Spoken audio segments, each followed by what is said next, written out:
Purify the intention of your sadhana. And I was saying, when Buddha entered into sadhana, his intention was very pure.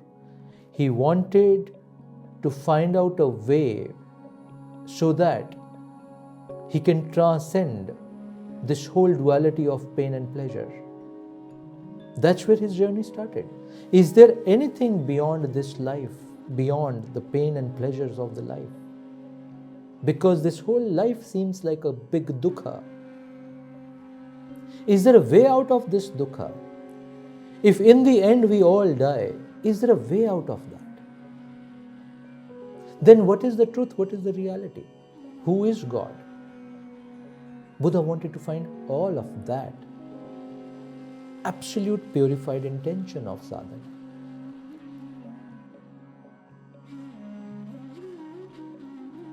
The next question is anonymous, and the sadhak is saying, after 13 years on the spiritual path, exploring different lineages in a handful of very overwhelming, even traumatic inner experiences, where it felt like the devil was a central aspect of my own being, I feel more disconnected from my heart, from the world, from the creation, and from the possibility of transcendence than I ever have. Life has become joyless and humorless, and in many ways the story of relentless dualities. No, not depression. I still move through the days of life, handle professional and personal responsibilities, care for loved ones, but my heart feels numb despite daily sadhana. What is required to re experience wholeness and transcend the darkness that has infected my heart, or maybe always lived underneath? My dear sadhak, don't be dejected. It's not that sadhana is not working for you. It is we are approaching sadhana from a very wrong lens. We just need to change that lens and everything is sorted. What is the wrong lens we are using right now? The wrong lens that we're using right now. Okay. A lot of us who do our sadhana, there is a desire behind doing the sadhana. And I know in many sadhaks' cases, the desires are still very worldly oriented. They want to do sadhana because they want to better their relationship. Worldly desire for doing sadhana. They want to do sadhana, they are doing sadhana so that they have better health. Worldly desire to do sadhana. They're doing sadhana so that they become much more relaxed when they're doing their high pressure job. Worldly desire for sadhana. You understand what I'm saying? Our desire, the goal of sadhana is very unpurified. Very unpurified. And when it is not fructifying, it's bringing a lot of frustration in us, which is saying devil inside. Everybody has devil inside, and that's Kali Yuga. The definition of Kali Yuga, where the devil does not live outside anymore, not on some other planet, not some another country, not outside your house, not in the other person. The devil in the Kali Yuga lives in your mind, not in your heart. Your heart is the space of the divine, very sacred space. And we're not talking about the physical organ heart. We're talking about the spiritual heart. That's the seat of the divine. But your mind is infested with the Asuric Shaktis, the devil. Every human being is suffering through that. We could use different terms for this. Lower frequency, higher frequency is one term for that. But the beauty in human incarnation is either you can pour your attention, your energy, your sadhana towards the divine, which is the highest desire, or towards the worldly attainments,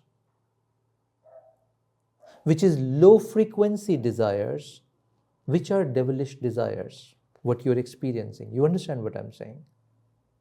We've brought down the highest sadhana to the lowest level. Something that can take you in the lap of Shiva, in the embrace of Shiva, in the oneness of Shiva. We've reduced that to just fulfill our pleasure, worldly desires. Hence, it's not working, and hence a lot of dejection that we see or we experience. Please don't do this. Please don't do this. Purify your motive, your intention to do the sadhana that you're doing. What is the motive? What was the motive of Buddha when he entered into the space of sadhana? What was his motive? Motive was to become better at job? Have more cordial relations with the world around? No. No. Those are all the plus benefits, outcomes, bonuses that you will get out of sadhana. But if that's the prime motive, there's a deep problem here. Earlier in the satsang I shared, you do not attract what you want, you attract what your vibration is. So now the vibration of us doing our sadhana is to gain some, material comfort through relationship or this or that. Don't bring sadhana down to that level. It will not work.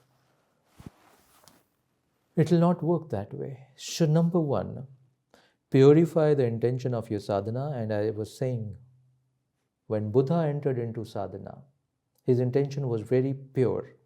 He wanted to find out a way so that he can transcend this whole duality of pain and pleasure. That's where his journey started. Is there anything beyond this life, beyond the pain and pleasures of the life? Because this whole life seems like a big dukkha. Is there a way out of this dukkha? If in the end we all die, is there a way out of that? Then what is the truth? What is the reality? Who is God? Buddha wanted to find all of that. Absolute purified intention of sadhana. He attained. Anybody who walks the path with very purified intention attains. We do not attain because of the impurity of the attention, of the intention. So do everything possible to purify your intention. You ask, how will it come back to you? How will this sadhana help you transcend? Well, just purify this. Just do just one thing.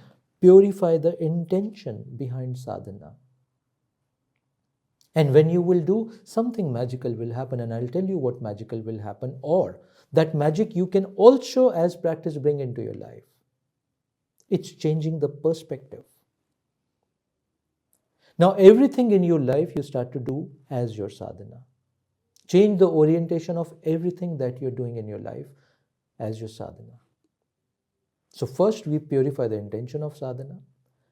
Then sadhana is just not 1 hour of practice that we do. Then we change the orientation of everything that we're doing in life and make that as our spiritual process, spiritual progress, spiritual sadhana. For an example, you start to eat food. Now it's no longer food for you. You look at this and you see it's a piece of divine. Suddenly that food in your plate becomes Prasad. It's a gift from the divine. You eating the same food, but your orientation, perception towards this food has changed. You like to travel, please go travel. But see every travel as a pilgrimage now. Every travel. You're going to the ocean, pilgrimage, Sagareshwaraya. We have name for everything here. For me, ocean, which in Hindi is called Sagar, is just not Sagar. Whenever I go to Sagar, and last week I was week before that, I was at an ocean in Maharashtra. Whenever I look at the ocean, even when I was looking at the Pacific Ocean in the US, I would bow down and say, Sagareshwaraya. To me, it's the greatest form of Shiva. Sagareshwaraya. So your travel becomes pilgrimage. Every relationship becomes an opportunity to serve. Every person in your network becomes Sangha. You understand what's happening here? You're changing the perspective towards everything slowly. Every song that you listen becomes Kirtan to you. It happens at the ashram, sometime. Somebody is singing, let's say, some old Bollywood song, or sometime I am singing some old Bollywood song, and suddenly in the song a line will come, and I'll say, oh my God, this is not a human line. This is a very prayerful line the poet has written. So for us, every poetry is Kirtan, every song is Kirtan. Everything, there's divinity then in everything that you see, that you do, that you hear, that you experience. Now, for the first time in your life, sadhana is happening. For the very first time now in your life, sadhana is happening. Are we clear?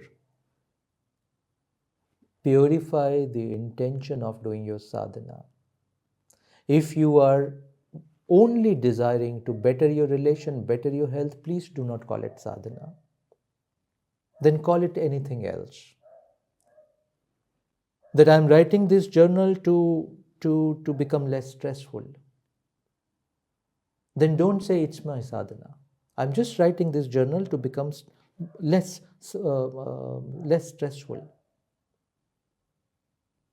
I am practicing gratitude so that my relationships improve.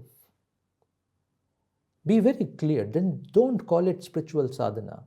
Because the moment you use the word spiritual sadhana, we are entering into serious business now.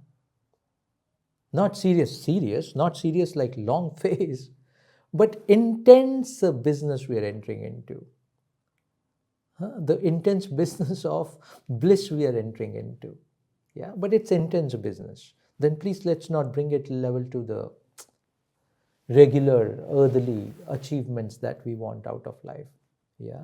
So purify your intention of sadhana and start to then bring sadhana into every aspect of your life and see the magic will unfold.